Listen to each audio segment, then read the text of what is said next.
berpasukan, berganding tangan, meningkatkan taraf kesihatan. Secara profesional khidmat diberi, kecemerlangan matlamat kami. Dimanapun jua di setiap waktu, kami sedia membantu. Kami penyayang pada semua, bagi kami tiada beza. Bertanggung jawab amalan kita, kesihatan dan maruah dijaga.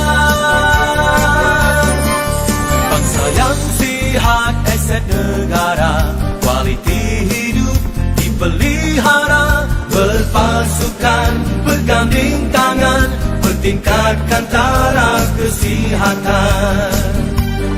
Secara profesional khidmat diberi, kecemerlangan matlamat kami. Dimanapun jua di setiap waktu, kami sedia membantu. Kami penyayang pada semua, bagi kami tiada beza. Bertanggung jawab amalan kita, kesihatan dan maruah dijaga. Secara profesional khidmat diberi, kecemerlangan matlamat kami. Dimanapun jua di setiap waktu, kami sedia membantu. Dimanapun jua di setiap waktu, kami sedia membantu.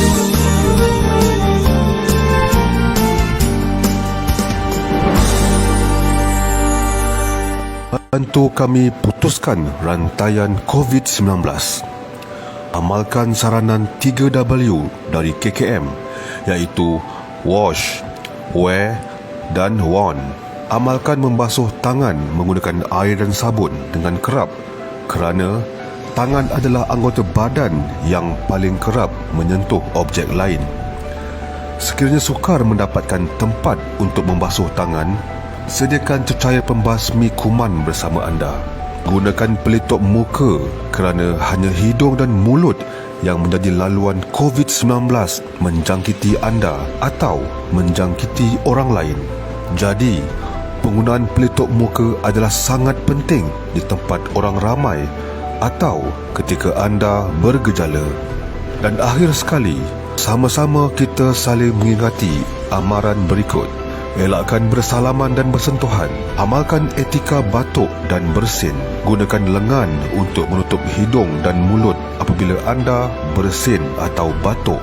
Dapatkan rawatan segera sekiranya bergejala. Duduk di rumah dan elakkan kunjung mengunjung. Keluar hanya sekiranya perlu. Lakukan aktiviti disinfeksi dan pembersihan di tempat yang kerap disentuh seperti tombol pintu, suis lampu atau butang lift. Bersama kita putuskan rangkaian jangkitan COVID-19 dan beringat, COVID-19 masih dalam komuniti kita.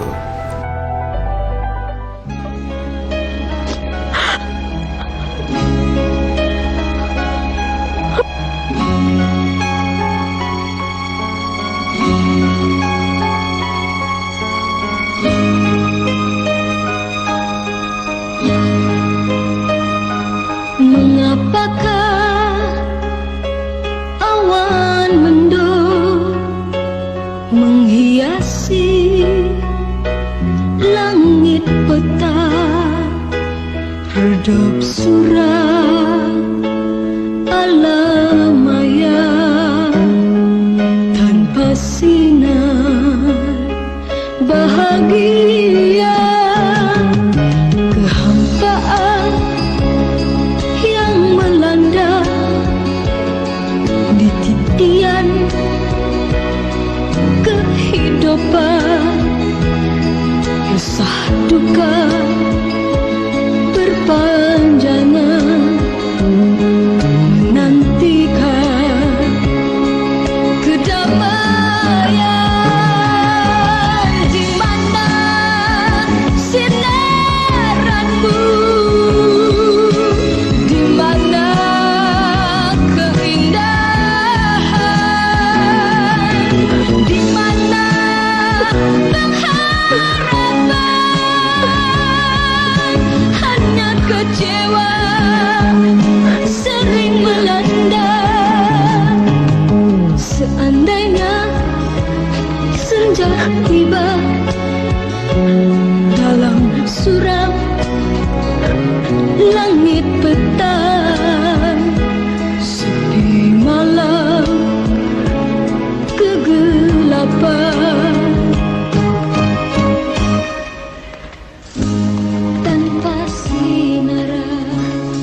Bismillahirrahmanirrahim. Assalamualaikum warahmatullahi taala wabarakatuh dan salam sejahtera. Selamat petang kepada seluruh rakyat Malaysia. Berdiri bersama dengan saya adalah Datuk Dr. Rohaizat, Dr. Nurhayati Rosli dan Dr. Hisham Shah. Kementerian Kesihatan Malaysia ingin memaklumkan bahawa terdapat 47 kes yang telah pulih daripada jangkitan COVID-19 pada hari ini. Jumlah cumulative kes yang telah pulih sepenuhnya dari COVID-19 kini melebihi 5 angka, iaitu sebanyak 10,014 kes bersamaan dengan 87.2% daripada jumlah keseluruhan kes. Sehingga 1 Oktober 2020 jam 12 tengah hari, terdapat 260 kes baru yang telah dilaporkan. Ini menjadikan jumlah kes positif COVID-19 di Malaysia adalah 11,484 kes. Oleh itu, jumlah kes aktif dengan boleh jangkitan COVID-19 telah meningkat kepada 1,334 kes dan mereka telah diasingkan dan diberi rawatan di hospital. Ingin dimaklumkan daripada 260 kes baru yang dilaporkan hari ini, hanya 1 kes import telah dilaporkan dan telah mendapat jangkitan di luar negara yang melibatkan seorang bukan warga negara mengembara daripada negara United Kingdom, iaitu dilaporkan di wilayah Persekutuan Kuala Lumpur. Daripada 259 kes penularan di dalam negara, 130 kes adalah warga negara Malaysia dan 129 kes adalah bukan warga negara. Daripada 259 kes tersebut, sebanyak 31 kes mempunyai sejarah perjalanan ke Sabah. Ini menjadikan jumlah kes dilaporkan mempunyai sejarah perjalanan ke Sabah sejak 20 September 2020 adalah sebanyak 119 kes. Perincian kes penularan COVID-19 dalam negara adalah seperti berikut. Di negeri Sabah, 118 kes telah dilaporkan pada hari ini. 74 kes daripada kluster laut yang kesemuanya melibatkan bukan warga negara. 10 kes daripada kluster Benteng, Lahad Datu yang kesemuanya melibatkan warga negara. 10 kes daripada kluster Bangau-Bangau yang melibatkan 9 warga negara dan 1 bukan warga negara. 11 kes saringan bergejala yang kesemuanya melibatkan warga negara. 6 kes saringan komuniti yang melibatkan warga negara, 1 kes daripada kluster Bakau yang melibatkan warga negara. 1 kes daripada kluster baru iaitu kluster Johor yang melibatkan bukan warga negara. 1 kes daripada kluster Sakong yang melibatkan warga negara. 1 kes saringan rujukan ke hospital yang melibatkan warga negara. 1 kes saringan sebelum pembedahan yang melibatkan warga negara, 1 kes saringan kontak rapat kepada kes positif COVID-19 yang melibatkan warga negara dan 1 kes saringan masuk kerja yang melibatkan bukan warga negara. Seterusnya di negeri Kedah, 98 kes telah dilaporkan pada hari ini. 88 kes daripada kluster baru iaitu kluster Tembok yang melibatkan 35 kes warga negara dan 53 kes bukan warga negara. 5 kes saringan kontak rapat kepada kes positif COVID-19 iaitu kes 11,212 yang kesemuanya melibatkan warga negara. 3 kes daripada kluster baru iaitu kluster Bah Ketil yang kesemuanya melibatkan warga negara di Baling dan Langkawi. 1 kes saringan pulang daripada kawasan berisiko tinggi Sabah yang melibatkan warga negara. 1 kes saringan bergejala yang kesemuanya melibatkan warga negara. Di wilayah Persekutuan Kuala Lumpur, 13 kes telah dilaporkan. 12 kes saringan pulang daripada kawasan berisiko tinggi di Sabah yang kesemuanya melibatkan warga negara dan 1 kes saringan kontak rapat kepada kes positif COVID-19 iaitu kes 11,251 yang melibatkan warga negara. Di negeri Selangor, 13 kes telah dilaporkan. 9 kes saringan pulang dari kawasan berisiko tinggi di Sabah yang kesemuanya melibatkan warga negara. 3 kes pada kluster baru iaitu kluster Jalan Meru yang melibatkan warga negara dan 1 kes saringan bergejala yang melibatkan bukan warga negara. Di negeri Johor pula, 5 kes telah dilaporkan pada hari ini, 4 kes daripada kluster Bakawali yang kesemuanya melibatkan warga negara dan 1 kes saringan pulang dari kawasan berisiko iaitu Sabah yang melibatkan warga negara. Di wilayah Persekutuan Putrajaya, 5 kes telah dilaporkan dan iaitu 5 kes daripada kluster baru iaitu kluster Selasih yang kesemuanya melibatkan warga negara. Di negeri Terengganu, 2 kes saringan pulang dari kawasan berisiko tinggi iaitu Sabah yang kesemuanya melibatkan warga negara. Di negeri Perlis, 2 kes saringan pulang dari Sabah yang kesemuanya melibatkan warga negara. Di Melaka, 1 kes pulang dari Sabah yang melibatkan warga negara. Di negeri Pahang, 1 kes saringan pulang dari Sabah yang kesemuanya melibatkan warga negara dan di Pulau Pinang, 1 kes pulang pada Sabah yang melibatkan warga negara. Sehingga kini terdapat 20 kes positif COVID-19 yang sedang dirawat di unit rawatan rapi, di mana 3 kes memerlukan bantuan pernafasan. Adalah dimaklumkan bahawa tiada pertambahan kes kematian berkaitan COVID-19 dilaporkan pada hari ini. Justru jumlah kumulatif kes kematian COVID-19 di Malaysia adalah kekal sebanyak 136 kes, iaitu bersamaan dengan 1.18% daripada jumlah keseluruhan kes. 4 kluster baru telah dilaporkan, iaitu di Selangor, kluster Meru, di Sabah, 1 kluster iaitu kluster Johor, di wilayah Persekutuan, 1 kluster baru iaitu kluster Selasih dan di Kedah, 1 kluster iaitu kluster Bah Ketil. Kluster Jalan Meru Selangor, iaitu kluster baru ini telah dikenal pasti di Kelang, Selangor. Kes indeks kluster ini iaitu kes 11,148 adalah seorang lelaki warga negara Malaysia berumur 30 tahun.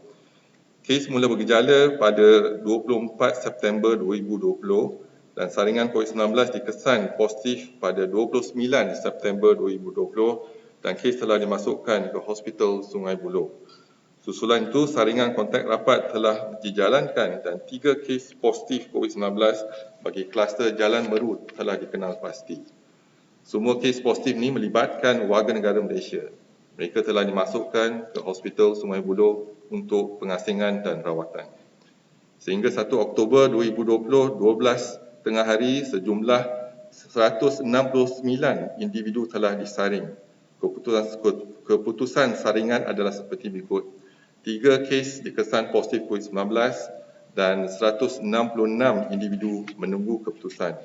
Punca jangkitan adalah masih dalam siasatan.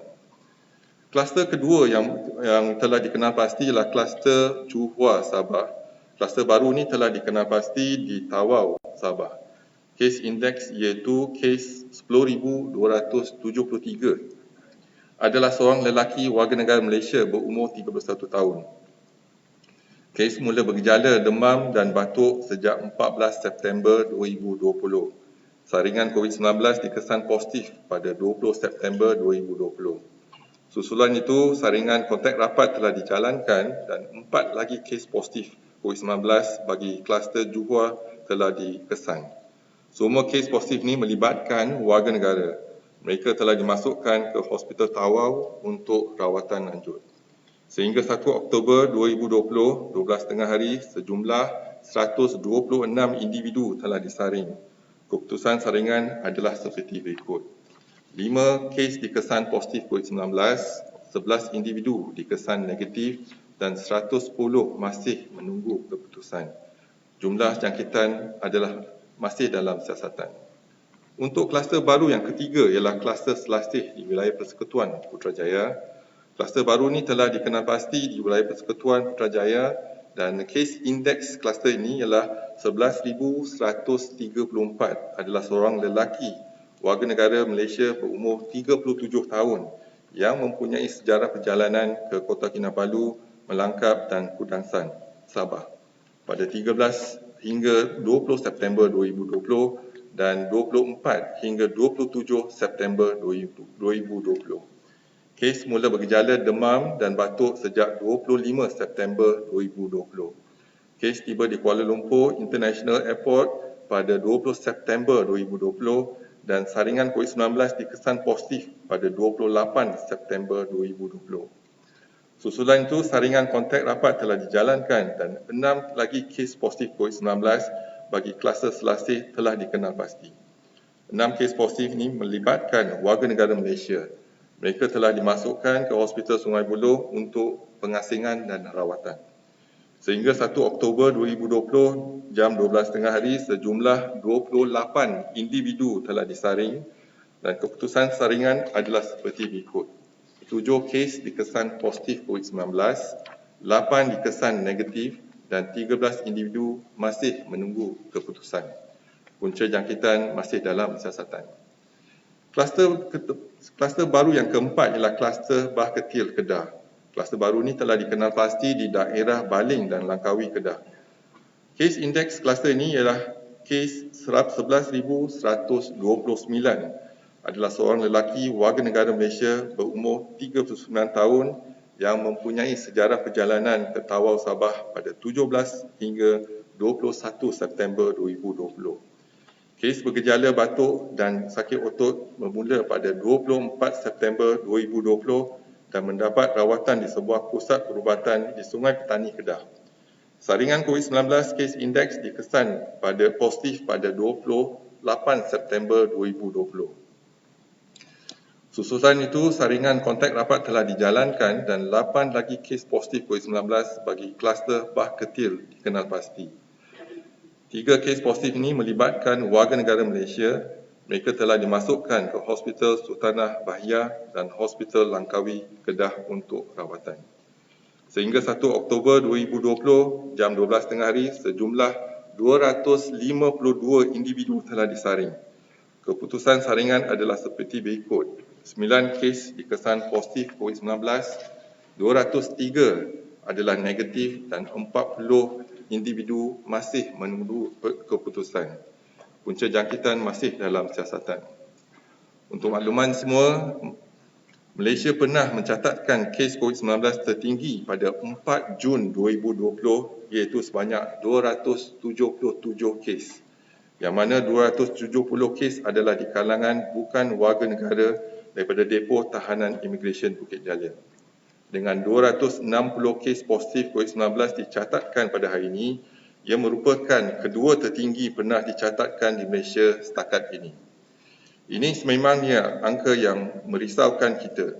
Bilangan kes ketiga tertinggi pula dicatatkan pada 26 Mac 2020 iaitu semasa Perintah Kawalan Pergerakan Fasa 1 iaitu sebanyak 235 kes yang terdiri daripada 27 kes import, 208 kes penularan di dalam negara yang melibatkan 157 kes warga negara dan 51 kes bukan warga negara. Jika dilihat pada peningkatan kes mutakhir ini, ia tertumpu di dua negeri iaitu negeri Sabah dan negeri Kedah. Namun kini terdapat juga kes-kes dan kluster-kluster baru yang dikesan di negeri-negeri lain. Kementerian Kesihatan mengambil maklum pengumuman hari ini oleh Menteri Kanan Pertahanan Yang Berhormat Datuk Seri Ismail Sabri Yaakob mengenai pelaksanaan kawalan rentas daerah di seluruh negeri Sabah yang akan berkuat kuasa mulai 1 minit jam malam 3 Oktober 2020 sehingga 16 Oktober 2020. Pada masa yang sama, Perintah Kawalan Pergerakan diperketatkan bersasar di 4 daerah iaitu Tawau, Lahad Datu, Kunak dan Semprona yang diumumkan sebelum ini kekal berkuat kuasa seperti biasa. Diharapkan pendekatan yang lebih agresif ini akan membantu mengawal situasi penularan COVID-19 di negeri Sabah. Pada masa yang sama, Kementerian Kesihatan dan agensi-agensi berkaitan akan berusaha sedaya upaya bagi mengawal penularan COVID-19 di seluruh Malaysia dan kerjasama semua pihak adalah amat-amat diperlukan. Kementerian ingin menasihati orang ramai agar terus patuhi saranan serta nasihat-nasihat kesihatan yang sering ditekankan. Jadikanlah nasihat-nasihat ini satu kebiasaan baru dalam kehidupan seharian.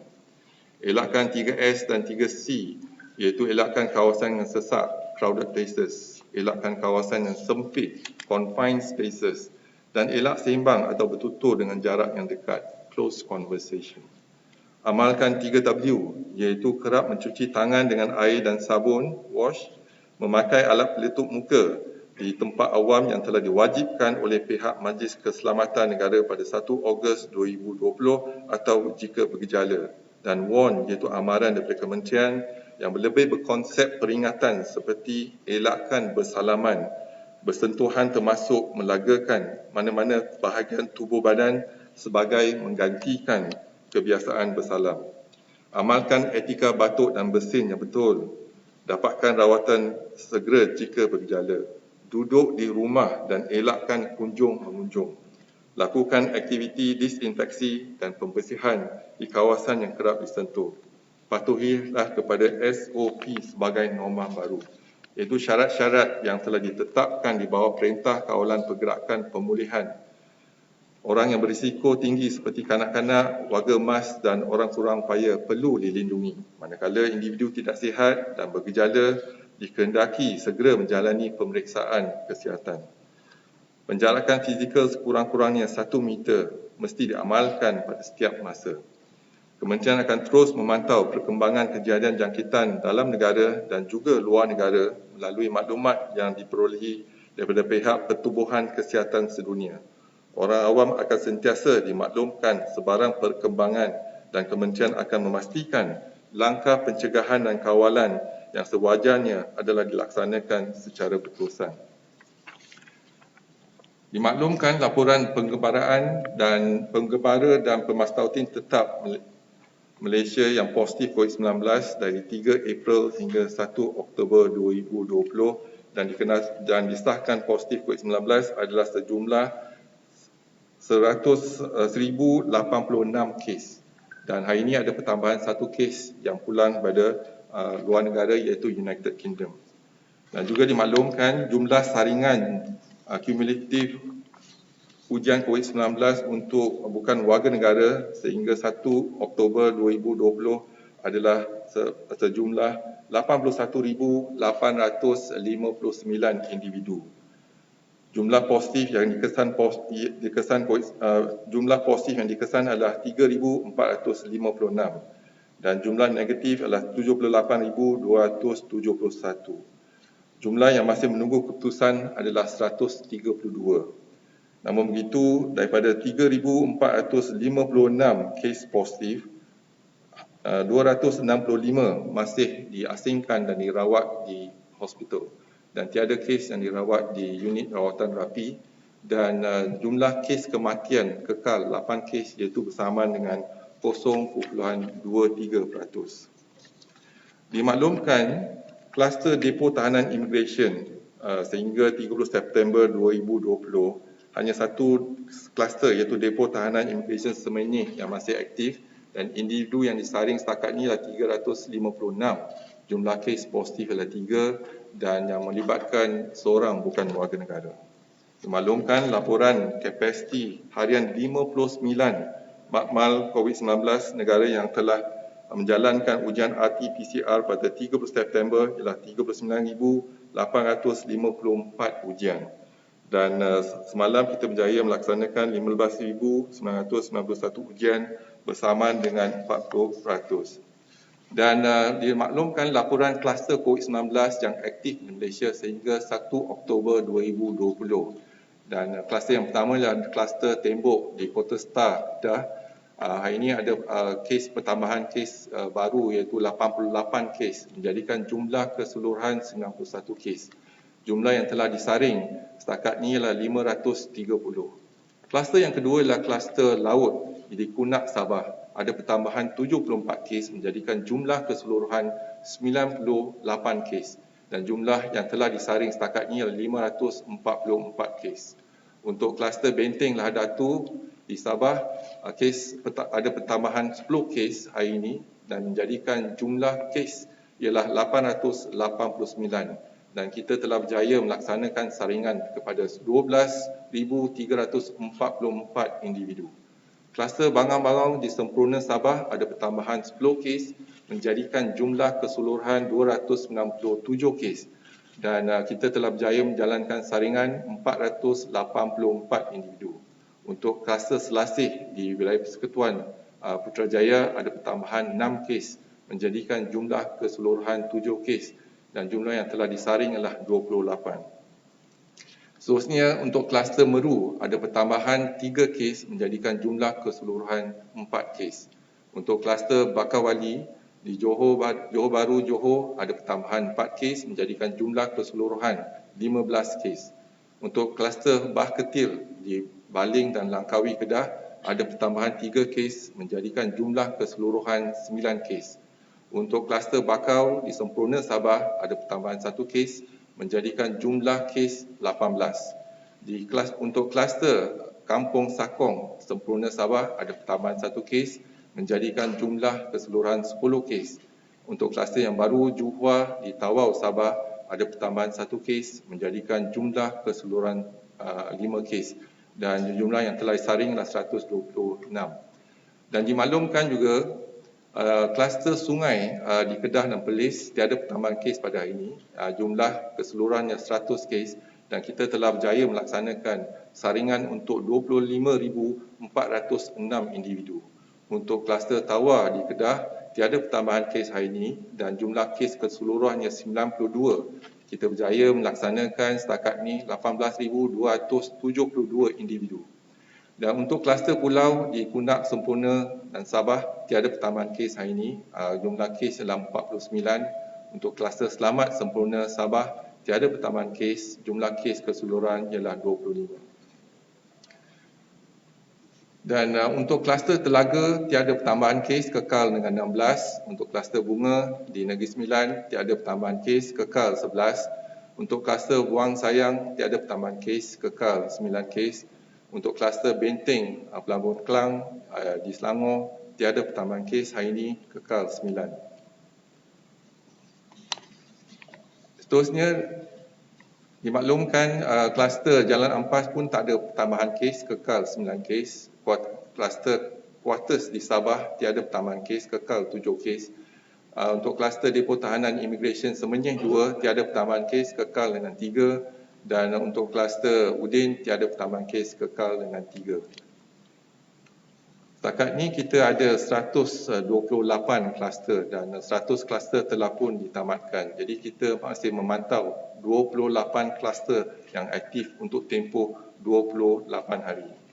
Seterusnya dimaklumkan laporan jumlah kumulatif ujian COVID-19 di kalangan pesakit sebelum menjalani pembedahan di Hospital Kementerian Kesihatan setakat 30 September 2020 adalah sejumlah 145,586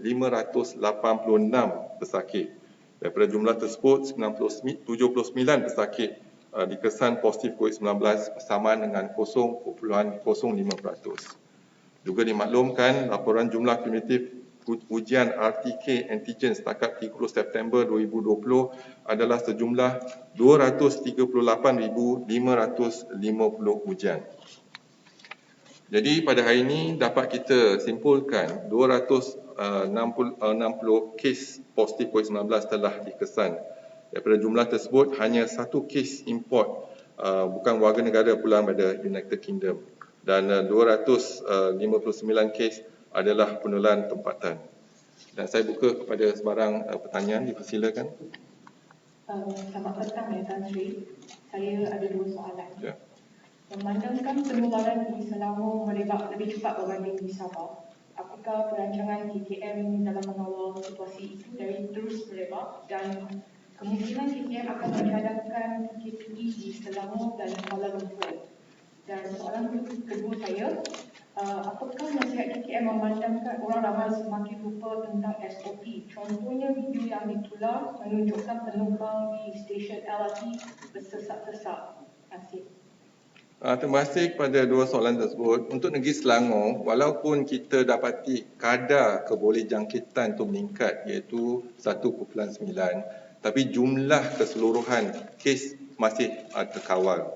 Jadi apa yang penting ialah kita melaksanakan tindakan kesihatan awam untuk kes-kes, iaitu yang pertama kita kenal pasti lokaliti dan juga kumpulan-kumpulan sasar dan menjalankan acute case detection. Dan kalau boleh kita membendung penularan jangkitan COVID-19. Yang kedua memang kepatuhan SOP. Jadi Kementerian maklum setakat ini untuk tempoh 9 bulan ramai di kalangan petugas dan juga rakyat Malaysia mungkin berasa fatigue dalam kita mematuhi SOP.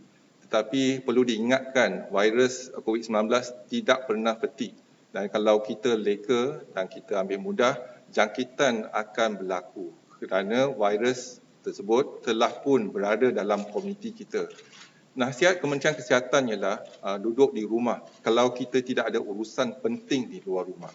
Kalau ada urusan penting di luar rumah, barulah kita kena patuh kepada SOP supaya kita dapat elakkan jangkitan COVID-19. Jadi kalau kita ambil mudah ataupun kita anggap keadaan telah kembali normal, dan itu adalah satu kesilapan yang besar. Jadi kita lihat ketidakpatuhan sama ada rakyat Malaysia ataupun petugas, kita akan melihat jangkitan bertambah daripada masa ke semasa.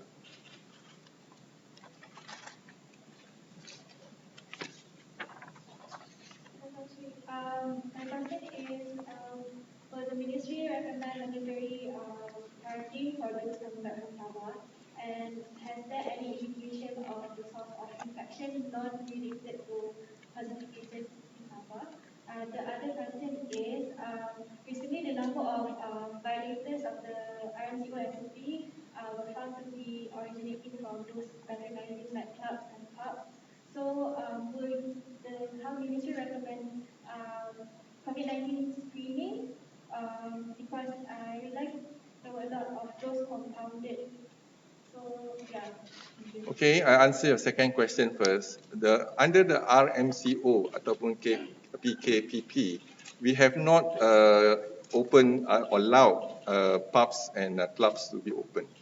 So if there's actually clubs serving still without permission and then continue to function, then I think the authorities, the Police Diraja Malaysia will take action.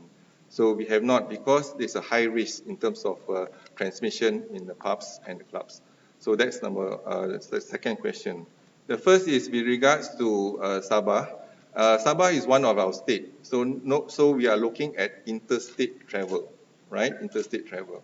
So today we have decided, we have already decided that on the 27th of September, those returnees from Sabah will be screened, will be tested in KLIA. So we do have teething problems initially, but now with the collaboration of all parties, the airport authorities as well as the Air Asia, in terms of spacing the flight. Because on Sunday, 4 flights landed in almost the same time. So there was a long congestion because of that. So now our intention is to continue to screen as part of surveillance. So surveillance-wise, we have done ILI screening, we have done SARI screening, and we have also been reporting pre-operative cases as part of our surveillance screening. And now, in addition to that, there is actually screening for those returnees from Sabah. So we will continue to do the screening, and the process of screening is that when they have to fill in the form, and they will be swabbed, and then they have to we will put the wristband for them, and also explain the issuance of HSO, Home Surveillance Order. HSO is Home Surveillance Order, and they will be placed at home for 14 days, right, until we get the results. Now, once the result is positive, the ambulance will come to the home and then make sure that to fetch the patient and then to admit to the hospital. I think there's no issue. Everybody understands that from day one, all positive cases will be isolated and treated in our hospital, right? So if you look into, in terms of the infectivity, 2 weeks ago, we only have the minimum cases that we have 150. Today has increased to more than 1,000 cases, 1,300 cases. Now, if the case, the result comes back as negative, However, when we look into the profile of the individual, if they have contact with a positive patient, that means his friend and etc. is positive. So if that's the case, the individual will be quarantined for 14 days, mandatory quarantine for 14 days. Now, if the individual comes back, a passenger comes up, and the result comes back negative, but the individual has symptoms, in terms of the second day or third day, probably have symptoms of fever, cough, we also will quarantine them for 14 days. Now, the issue is, if the result comes back as negative, and the passenger have no contact with positive patient, no symptom at all, in KLIA, and KLIA 2 will issue the quarantine for 14 days until we get the result. If the result is negative, we can consider to end the mandatory quarantine. However, we will advise the patient to self-regulate and self-quarantine at home. But in case there's a fever, they have to come to the hospital or the clinic. And because of fever and plus negative, it's a compulsory quarantine. The moment they get a fever, compulsory quarantine. So I hope this is clear. The reason being is that those coming from Sabah, come from Sabah, returnees from Sabah, not necessarily they come from the 4 area. Some green area, some yellow area. So we must treat the Sabahans or those coming from Sabah fairly for the state. So likewise, if your one state area is zone positive, for example, red zone, for example, then those going into the red zone and coming out, you need to be tested, and also if negative, need to be quarantined for 14 days. So interstate, can you imagine, for example, between Melaka and Johor, if you were to test and then you're negative, you quarantine for 14 days. So interstate travel. So we are looking at interstate travel between Sabah and also Semenanjung, as well as Johor, for example, interstate like Kedah and Perak, for example, Johor and Melaka. So number one, we do not do the screening. Now the additional part is that we are doing the surveillance and screening for 2 weeks. So for the 2 weeks, then we'll know in terms of the numbers, how many cases and trace them. So that's important. Second, there will be an interstate in terms of screening. But quarantine is only for those who have negative and negative plus exposed to a positive patient. Negative or have symptoms, they will be quarantined, compulsory quarantine for 14 days. Positive, no issue, straight away to the hospital. And those negative but no exposure to positive patient or no exposure or no symptoms, then the issuance of HSO is for 14 days. But once the result comes back, maybe on the 5th day, maybe on the 4th day, then we will end the quarantine, mandatory quarantine. But we will advise self-regulation, self-quarantine for 14 days. And they can come to the clinic on the 13th day for to have the blood test or to have the test done on the 13th day. So that's how we monitor interstate travel. I hope that's clear to everybody.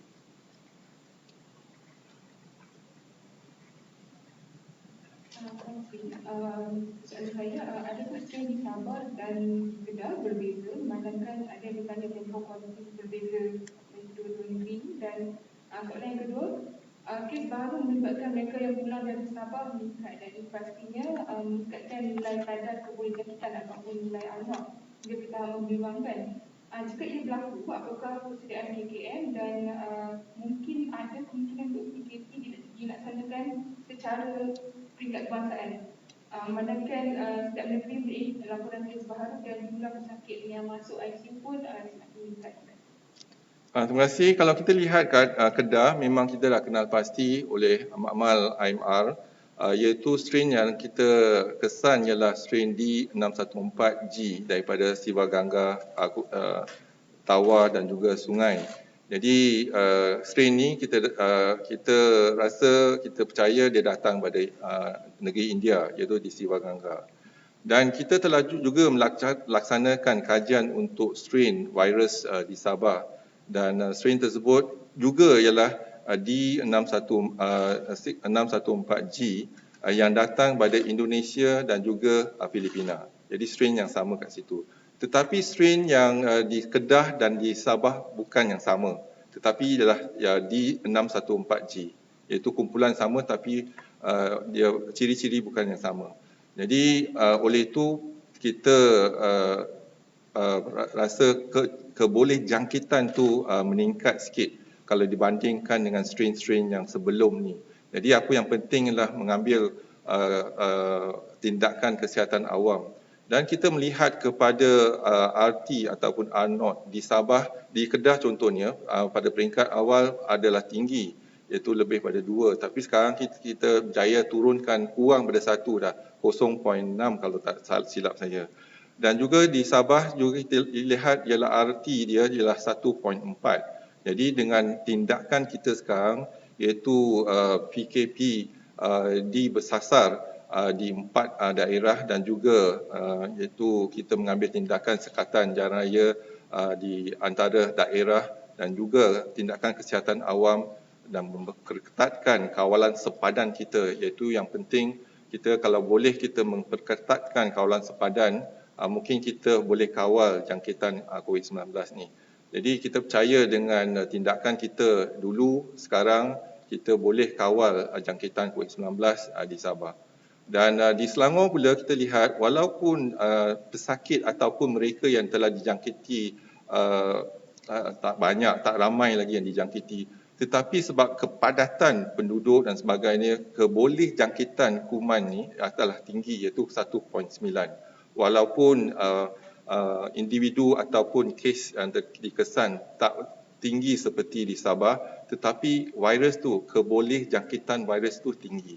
Jadi tindakan kita ialah melaksanakan tindakan kesihatan awam, dan kita lihat untuk tempoh 9 bulan kita telah pun pakai tindakan ataupun menjalankan tindakan kesihatan awam ni, dan kita telah menamatkan 100 kluster. Sekarang ni kita ada 24 kluster lagi. Jadi peperangan ni masih berjalan. Dan kalau kita lihat kepada peperangan kita, ada 3 fasa. Fasa pertama ialah peperangan MCO ataupun PKP, iaitu ketika itu semua rakyat Malaysia duduk di rumah, dan kita telah mengadakan satu artificial environment, iaitu duduk di rumah, dan kita melaksanakan tindakan kita iaitu tindakan kesihatan awam. Lepas tu kita berjaya menurunkan lengkung ataupun flatten the curve, dan bila kita berjaya flatten the curve kerana PKP adalah amat mahal untuk negara kita, ya. Jadi kita kena ubah pada CMCO. CMCO kita membenarkan sektor ekonomi untuk berfungsi kembali, tetapi patuh kepada SOP. Ketika itu kita tak membenarkan sektor sosial, sektor sukan, sektor pelajaran untuk kembali berfungsi. Jadi mereka tetap lagi CMCO. Dan lepas tu kita berjaya turunkan angka 2 digit hingga 1 digit. Dan bila kita berjaya 1 digit, kita tukar strategi kita, iaitu kita melaksanakan RMCO ataupun PKPP. Dan PKPP ni kita kembali kepada kehidupan biasa kita, iaitu kita balance ataupun timbang rata balance in terms of life and livelihood. Dan apabila kita timbang rata kedua-duanya, iaitu nyawa dan kehidupan, jadi kita ada satu saja yang kita perlukan kerjasama daripada rakyat Malaysia, iaitu patuh pada SOP. Jadi kita telah keluarkan dalam PKPP kepatuhan kepada SOP. Dan kalau kita patuh kepada SOP, insya-Allah kita boleh kawal jangkitan COVID-19, dan kita perketatkan kawalan sepadan kita. Dan peningkatan kes bukan sahaja di negara kita, tetapi di luar negara juga kita dapati kes makin meningkat. Salah satu sebab mungkin ada mutasi, kedua ialah musim sejuk semakin dekat, dan ketiga kita lihat negara-negara yang telah mencapai tanda aras pun menghadapi masalah yang sama, iaitu peningkatan kes secara mendadak. Jadi kementerian memohon kerjasama daripada seluruh rakyat Malaysia untuk patuh pada SOP, dan kalau kita patuh, insya-Allah kita boleh putuskan jangkitan COVID-19 dalam negara kita. Three questions. The first question is, what is KKM projection for current wave and how many weeks before we hit the peak? Then the second question about the Sabah returnees. Aduh Melaka Amiruddin Yusuf, after coming back from Sabah, he was tested negative and tried the result to clear the HSO, but he was informed by the expo that he is positive today. And then similarly, yesterday, Sarawak has 2 cases that was tested negative but tested positive later. And then, so we would like to ask, do you still stand by your decision to allow Sabah returnees to break quarantine after the negative test? So what are the chances of someone testing negative on the PCR test and positive a few days later? And then the question is about Kedah. So for the Tembo cluster, is it a prison cluster because there are many cases of bukan organ negara? Thank you. All right, thank you very much for the 3 questions. So I answer the 3rd question first. For cluster Tembok in Kedah, it is actually in a prison, so it's a contained environment. Yesterday, there's 1 death and 2 cases have been detected among the warden. So, and then we continue to screen the people, and now we have an increase of cases in cluster Tembok. So it's a contained environment, but we'll continue to do active case detection for cluster Tembok clusters. Then the second is with regards to the projection of the, perhaps you are looking into, yes, you look into the chart, we have increased cases lately, and that probably is the beginning of a new wave. However, it is the onus is on us whether we can flatten the wave again. So likewise, in March and April, we're beginning to have an increase of cases, and it was projected on the 14th of April 2020 that we will have a peak. So it's up to us now to flatten the curve.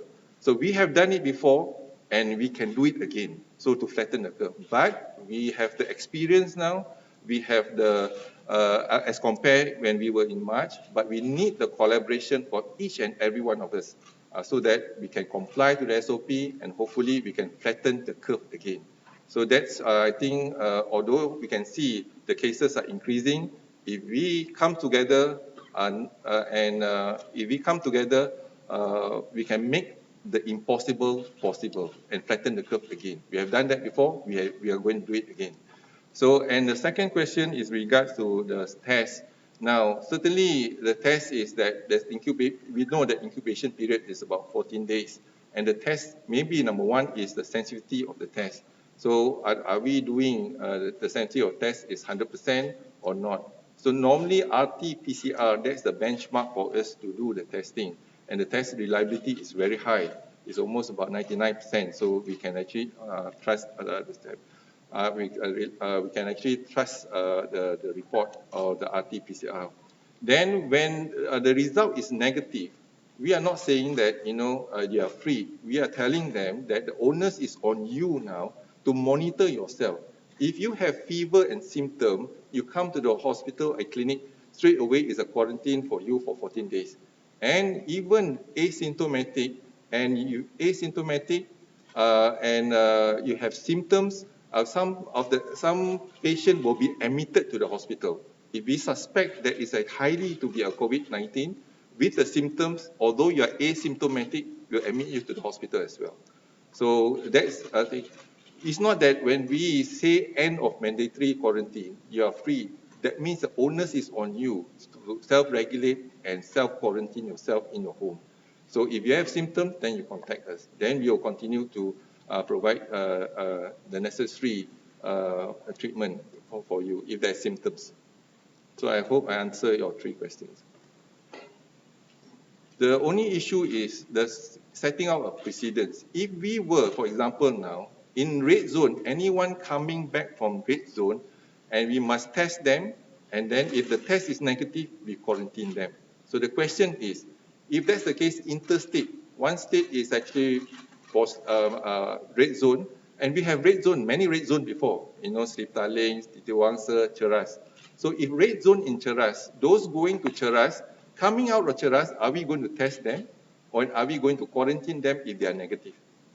So now we are looking at red zone. To be fair, not only Sabah, but you have to look into the red zone. If the policy is that in all red zone that we need to quarantine them, we need to test them and we quarantine them, And then it must be applicable to all states, not only to Sabah, it must be interstate as well. So that's what we are justified. But we are saying that although it's not mandatory quarantine, it is actually onus is on the individual, the passenger, to make sure that you do not infect your family. You continue to make sure that you stay at home and self-regulate and self-quarantine yourself. Whenever you have fever, contact us, and then we will come and and fetch you from home, or you come to the clinic. Then we will continue to treat you, to isolate you and treat. Tasri from Malaysia Gazette. Soalan saya adalah, adakah anak-anak sekolah selamat untuk bersekolah memandangkan diselamat atau berisiko dengan mengambil kira perkembangan semasa COVID? Dan ada tak sebarang perbincangan telah diadakan dengan Kementerian Pendidikan berkaitan ini? Terima kasih. Jadi memang kita ada perbincangan dengan Kementerian Pelajaran dan setakat ni kita lihat memang risiko tu tetap ada. Kalau tak nak risiko, kita semua duduk di rumah.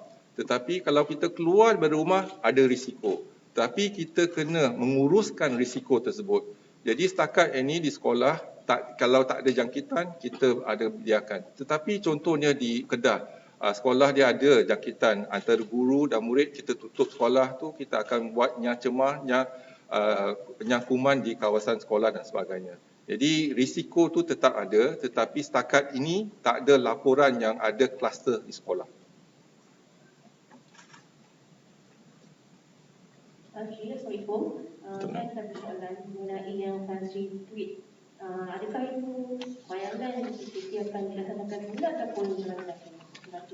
Jadi perkara tu bukan perkara yang baru, iaitu ketika saya tweet, iaitu daripada hari pertama lagi saya tweet, iaitu sekali lagi saya mengingatkan kepada semua rakyat Malaysia yang tiada urusan penting di luar, dinasihatkan duduk di rumah. Kalau kita nak keluar dari rumah kerana ada urusan penting, patuh kepada SOP. Itulah tujuan utama saya tweet. Iaitu bukan perkara baru, tapi hanya memperingatkan rakyat Malaysia untuk duduk di rumah kalau tiada urusan penting. Kalau ada urusan penting, pastikan kita patuh kepada SOP 3W dan amalkan 3W, elakkan 3S. Itulah yang kita pohon rakyat Malaysia untuk patuh kepada SOP.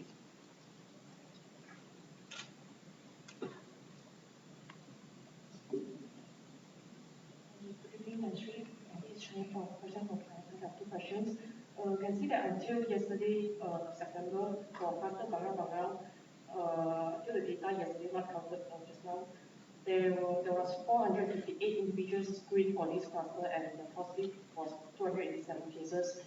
And as compared to 421 individuals screened according to the data of Tuesday, the screening speed seems to be relatively slow, or it's because of the population there is not much, or is there any other problem faced by the MOH in doing screening there, because all this industry has stated to focus the resources over there.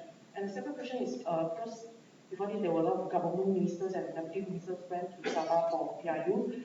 So until today, is there any ministers or deputy ministers tested positive for COVID? All right, thank you very much. So if you look into the cluster Bangang, because the incidence incident rate is very high, about 60%. So we have screened, and the number of positive is very high. So what we are going to do is, the first is we have already implemented the TEMCO in that region. So once we have implemented the TEMCO, it's not only one village, multiple villages as well as the city, the town. So we will continue to increase our screening, test in that region, so that we hope that we can contain the infection. And the community there, because we have really locked down in terms of border control as well as the roadblocks, so they are not able to get out of the region. So we will screen everyone there. So hopefully we were able to contain the infection. But more importantly is continue to test them, to identify them. Then once a positive, we isolate them and then treatment. So we also have prepared isolation centers for all the positive cases, not only in hospital but also in other centers. Second is when you look into there's a 60%. What was that second?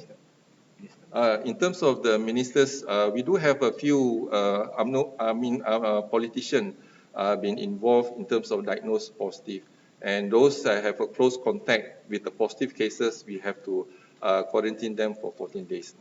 So it's not right for me to highlight any names and etc. because that's against the confidentiality of the patient. But certainly a few politicians been diagnosed positive, and those close contact, they follow the procedure that is to quarantine for 14 days. So I think that has been done. But more importantly, we're monitoring the whole cases, and the next 2 weeks will be very crucial for us. That's the reason why, because the next 2 weeks is going to be crucial, we have already set up in terms of mandatory testing for all returnees from Sabah. So we hopefully that we can contain the infection and good border control, and then we'll do our public health intervention in every district that has been identified, namely Tawau, Kunak, Lahad Datu, and Semprona. And now we have extended the roadblocks to other yellow zone, for example, so that we can actually contain the infection, and hopefully we'll continue to do the screening. Good evening. I have two questions. With regards to the HSO, which you explained, I understand that you explained that after the first test, where they are tested negative, second test, they are tested negative, they can be free of the HSO. But we also do know that some people display symptoms only on the 5th or 8th day, or maybe even later. So are they still considered high risk and should be quarantined for 14 days? That's one question. Second question is, this is one of the questions which many social media users have asked. Why was the swab test and the quarantine order only imposed on September 27, when we already knew that Sabah was already a high-risk state with many cases before? Which means people who go to Sabah are already considered high risk. So some are questioning that there's been a little bit of lax in the SOP, which resulted in the 260 cases today. So these are the two questions. Thank you. All right. The first question in regards to the testing. If the test RT-PCR result is negative and no exposure to a positive patient or no symptoms after, so the result probably, but the issuance of HSO is 14 days. If the result is on the 5th day, on the 6th day, then we examine the patient, individual, no symptoms, then we advise them to stay at home. In any time, for example, they have symptoms, and then they have to contact us. So, and we advise them for self-regulation at home. But it's not a mandatory, but self-regulation at home. So we do have a few cases, they contact us because then they have symptoms, sore throat, etc. And straight away, we come to the clinic and then we examine. Although still asymptomatic, still negative, we test them, still negative. But because of the symptoms and negative, we admit them to the hospital because symptoms is almost like a COVID infection. So I think that's how we look into it in terms of to monitor those negative cases. Then the next question is regards to 27 September. So this is actually, although we implemented it on the 27th September, rest assured the function, we have been giving the reports every day in terms of detection, etc. Why? Because our public health intervention already started much earlier. And the state at that point of time also have issued closure of markets and etc. So from the state office, then the army actually helped us in terms of strengthening the border, those who are party and etc. So strengthen the border has been done.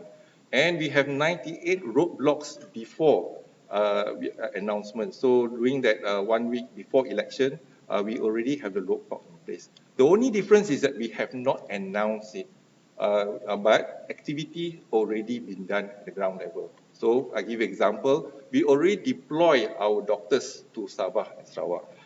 So Sabah and the 4 districts. We also deploy some of the equipments and all that. So we already send our equipments, PPE and what have you in the certain areas. So activities has been done at that point of time.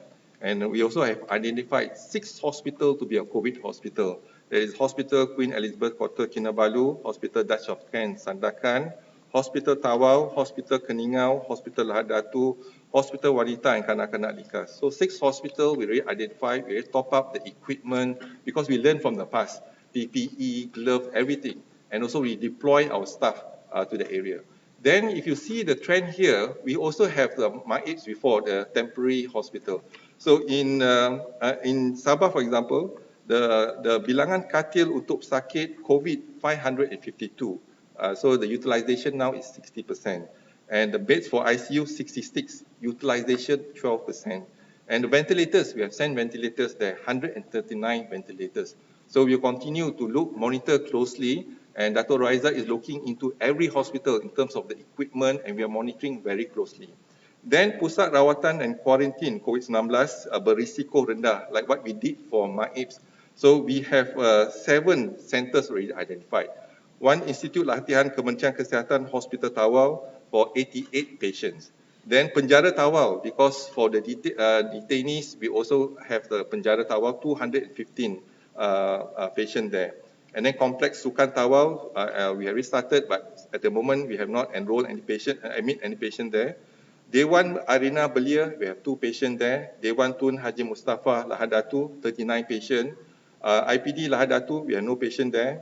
And PPR Bubul Area Sempurna, we have 7 patients. So we already plan in terms of the beds for asymptomatic and low risk. The high risk, grade 3, 4, and 5, they will be admitted to the hospital. So the planning already started even before. The only thing is the announcement of a TEMCO in that region. The reason we did not announce the TEMCO is that if we announce the TEMCO, that means we are stopping people, we are forcing people to stay at home, right? That's the TEMCO. So indirectly, we do not want to be seen to stop people to go for election. But we already have the SOP for election, and even those being quarantined, we allow time off for them to go for election. So that it's not an official at that point of time. So on the 27th, we make it everything official. So it's public, visible to the public only on 27. But the activity has been done for the last 2 weeks. So that's why I think you look into our social media, we have sent our doctors, we have sent our nurses, and we send our staff all to in Sabah even before 27. So that's what you're saying is essentially preparations were already done way before. Exactly. Exactly. So it's not that we have not responded. Otherwise, you won't get the update every day. Right. So the activities has already been done, and we gave you the update in social media as well, a press statement every day about the situation in Sabah. So now the additional to it is that on the 27th, because 27th we realized that people are coming home. Now, if we were to implement on the 25th become an issue, you're stopping people to go back to Sabah and then, for election, etc. So we implement the midnight of 26, 12 midnight, 1 minute after 12 midnight, then we implemented in terms of the screening. So although we apologize because there's hiccup initially because we did not expect 4 planes, for example, landed in the same time. One plane, about 1,000 passengers, etc. So there were a long waiting queue. But rest assured, it is actually for the interest of the public. So at least that you are tested negative or positive, then we will isolate you, and it's free. So we did not charge anyone, the passenger, for paying 250 ringgit for the test, for example.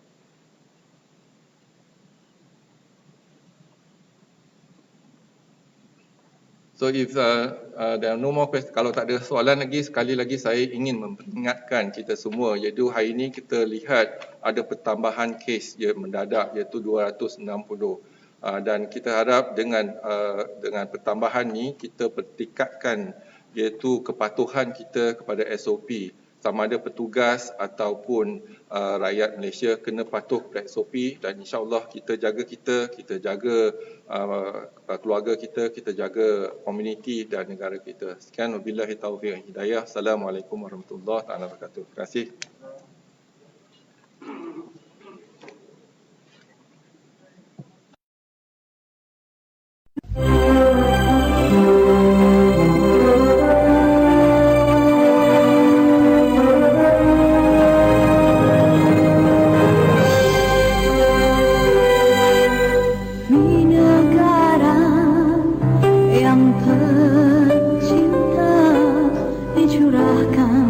Bakti penuh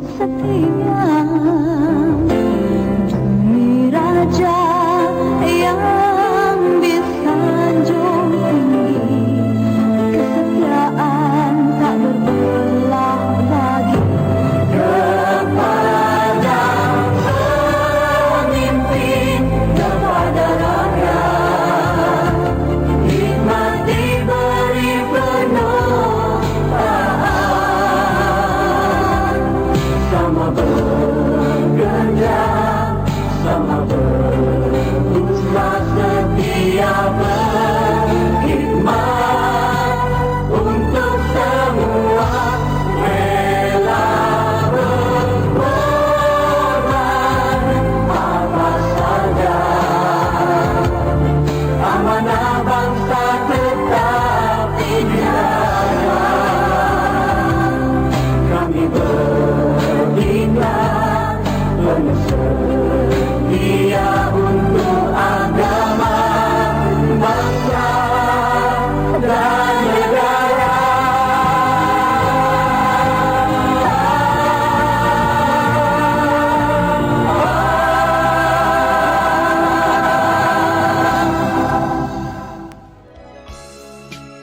Lihatlah, aku terkapar dan luka. Dengarkanlah jeritan dari dalam jiwa. Aku